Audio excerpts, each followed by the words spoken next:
What's up? It's your boy RC here. Today is Monday, which is Matthew chapter 7. Asking it is given, seeking you shall find, knock and the door shall be open. That's Mondays, Wednesdays, and Fridays. So Mondays, Wednesdays, and Fridays, that's when I kindle my relationship with the Lord. By getting in the Word a little bit more, reading a little bit more than I normally do on those other days. Because I've concluded that the one thing that I can do, that such by doing it, will make everything else easy or unnecessary, is having a fabulous relationship with the Creator.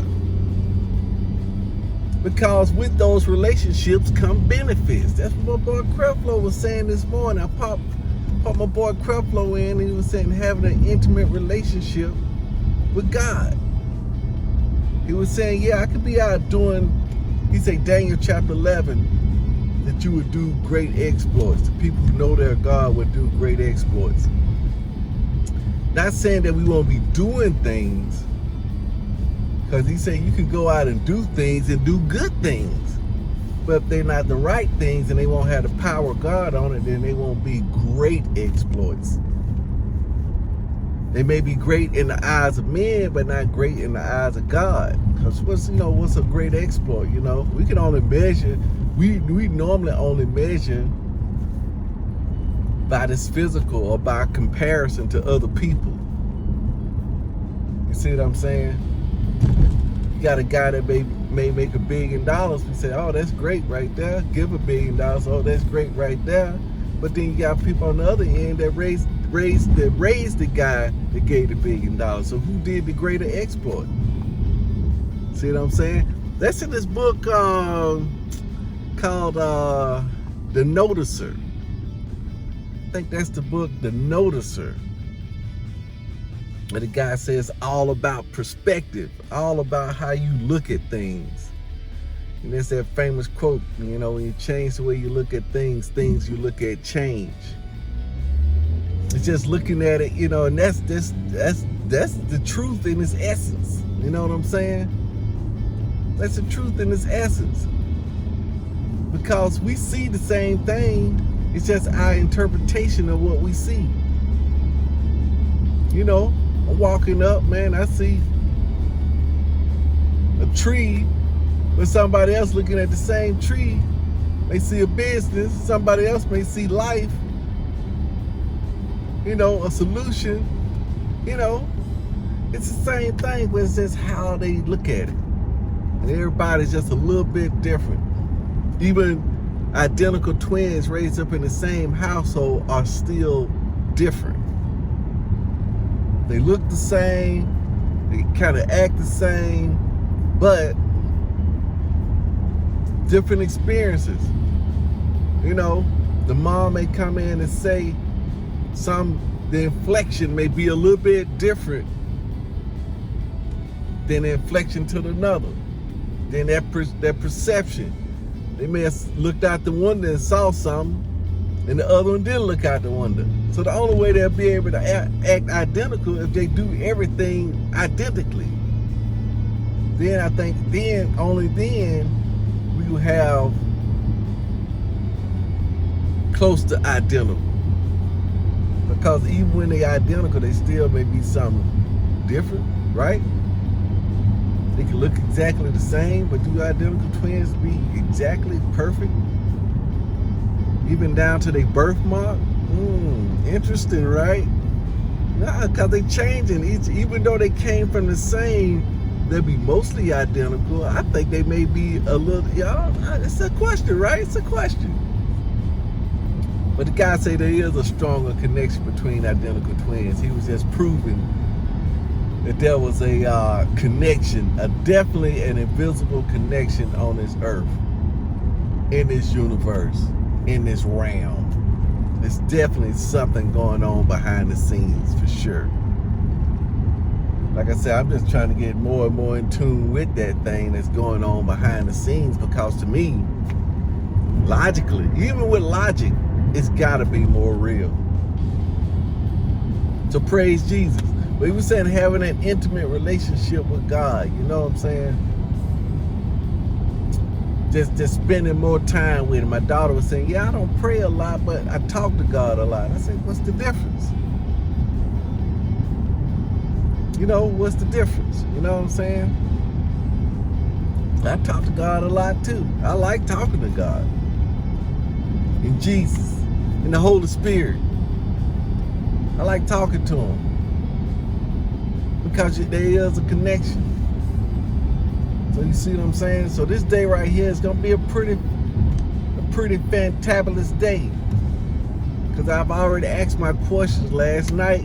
I don't know if you know, best time to ask questions or to get answers is in the middle of the night. If you wake up in the middle of the night, or when you first wake up in the morning before the rest of your body come online and your mind fully comes online and your symbiote parasite wakes up and then the world come crashing in, you're gonna have a gap. Because when you sleep, all them asleep. Except for your spirit man. Your spirit man's wide awake. So that when you wake up, now you got a small wonder to exercise, to tap in, to tune, to get a signal, to get a message out, to get a signal in. You know, just like in the movies, you know, we got a small wonder. How much time you need? You know, they trying to trace a call. What is it? Man, I need 15 seconds. 30 seconds, a minute, we tracing. Then the connection cut off. That time that parasite get fully awake, boom, all communications now is stifled. Then it floods it in, you know. I don't think that the communication is cut off per se looking at it. I think it's flooded out. I think it's just it just floods out. You know what I'm saying? That's what I think. It just floods out. Let this guy pull on up.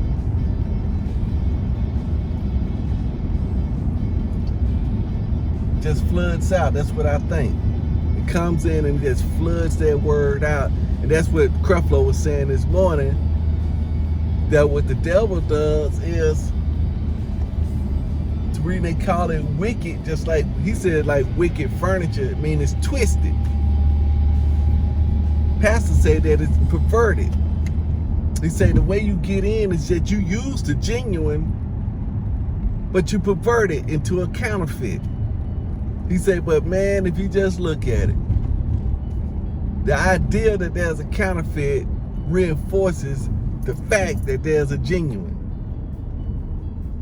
So that's what the devil do. He perverts the word. He takes the word, like he say, God giveth. He say, the Bible said God giveth and God taketh away.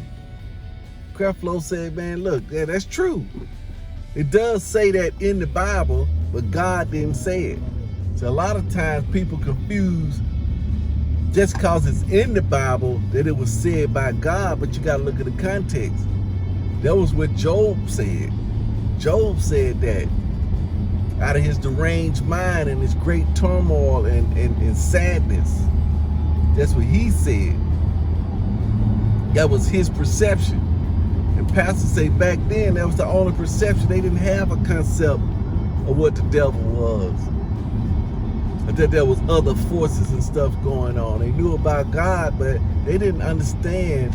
They thought that God gave and God took away. But it's really not like that. It's really like I was telling my son would say, man, I like space because he said, my daughter asked why is the sky blue? I said, because that light's refracted through the water, blah, blah, blah. My son said, because the sky is really black like space. That's what he said, right? Then I said, no, it's not really black like space because space ain't black. Space is just the absence of light. It's not a color. It's not painted black. It's not blackness. See, just like a color, you know what I'm saying? It's space is absence, a void. There's nothing there. That's why it looks black. Because she said, well, my daughter was like, yeah, you being semantic, you know, but I was trying to get a point across, you know what I'm saying? Because otherwise people think darkness can overcome light. when it can't, because darkness is nothing. It's only the absence of light, and we had to name it. We really didn't have to name it. We could just call it the absence of light. But now they wanted to call it something. They called it darkness. And so, but anyway, just so you know, I was on a train of thought right there, you know, because I was trying to show them that the light overcome. It's when the light comes on the scene, you see what's really there. It can never. You say the light came into the earth, darkness cannot comprehend it. It can't comprehend light because it's nothing. It can't do nothing. But we want to give it the power. You see what I'm saying? So anyway, back to Job. You know, the devil twisting that word. And that's what I'm going to be diving in. I'm going to listen to some more work with this Holy Spirit. But the devil twisting that word. And he told Eve, he said, hey, look, God tell you, you know, God holding out on you. That's where they come in. You tell somebody that today, man, they feel like they're being used. That's all you got to do is get their pride in there. Get their pride in there about they being used. They foolish and that they stupid and everybody gonna laugh at them. Then, man, they'll do some crazy things for sure. And that's how it always come in. The little part of deception. Just a little bit of deception. Just a little bit. Come in. He said all they want to do is get a reasonable doubt. And once he gets you doubting, he got you. You gone down the rabbit hole. He said, God say you can eat of these trees. Yeah, he said we eat all of them. All of them? This one? Well, he said we can't eat of that one because it got that, we shouldn't even touch it. Touch it? You can't even touch it? Hold on, man. People in a big hurry today. Come on, man. Relax. So that's how you pervert the word. Well, I'm finna get in. Got to get up on this highway, so I'm finna get into a little bit of more of this word before I get to work. So I'll be in my right mind, my right state of mind, and everything is in perspective. The most important relationship is the relationship with God. Peace out. Do it to it. Gonna do it to my spiritual life.